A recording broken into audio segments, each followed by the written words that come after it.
For this specific situation, we are looking at the what if and BEP and doing some sensitivity analysis. So this Cox Manufacturing, and they currently manufacture 10,000 units a year, and they've created this break-even analysis is what they want to do, and we have been given the costs, fixed cost of 10,000, material cost per unit 0.15, and labor cost per unit of 0.1. And what we want to do is we want to first build this influence model, and then we want to create a profit and loss. We want to figure out how they're doing today, what is their actual break-even point, and then what is the business recommendation. So the first thing we're going to do is create this influence diagram. And we always know this is a profit, and this is actually going to end up being a kind of a break-even point. But let's talk about profit for now. And profit is comprised of two things. You have your revenues, and you have your costs or expenses. Revenues are really quite simple. Is you have your price per unit, and then you have the number of units. And when those two come together, you get a revenue.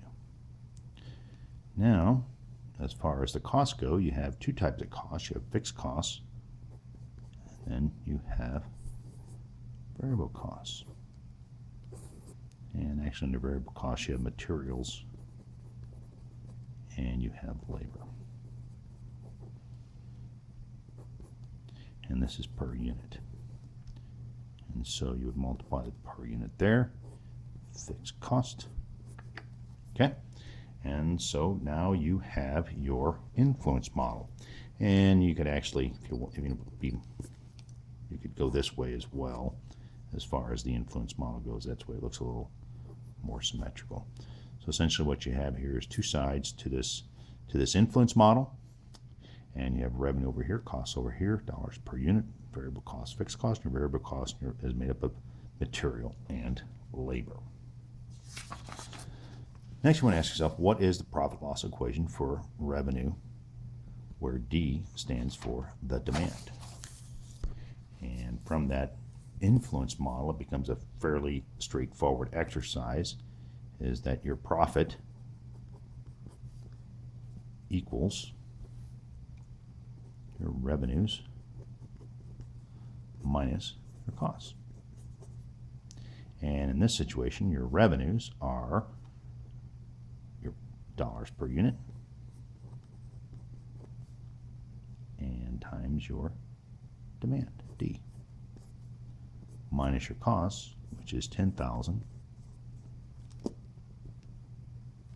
for the fixed, plus whatever your per unit cost is for your variable. And in this situation, I got a 0.15 and a 0.10, so I'm just going to combine those, and I'm going to make that a 0.25 times D. And that is my equation, where D stands for demand, and this is still the profit.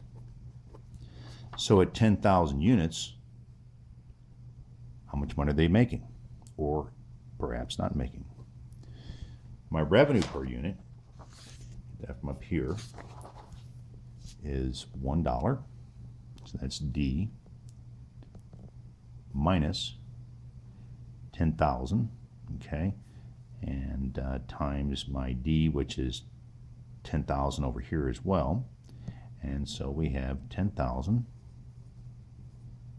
plus 0.25 times D, which is 2,500. And then this, of course, over here is 1 times D, which is 10,000 as well.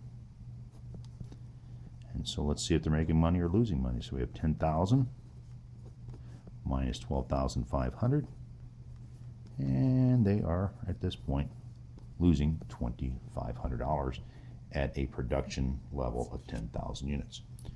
Next thing we want to do is figure out what is the break-even point. All we do there is we set profit equal to 0, and 0 equals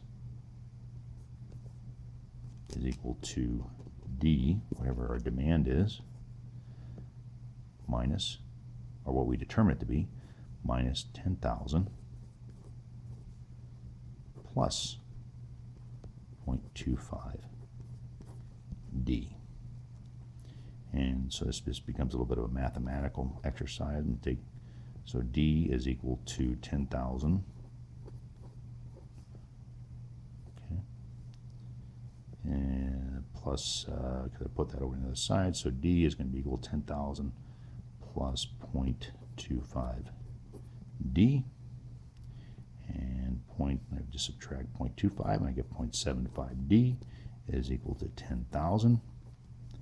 And then if I divide 10,000 divided by 0.75, I will get right at 13,333. And if I wanted to check myself, you just push that through there and you would find that these numbers equal 0. So the business recommendation would be you want to produce at least 13,333 units, plus or minus a few, in order to at least break even, but you'd want to make some profit, so you'd add in some profit as far as the production goes, and that's how many units you'd manufacture. That concludes break even and sensitivity.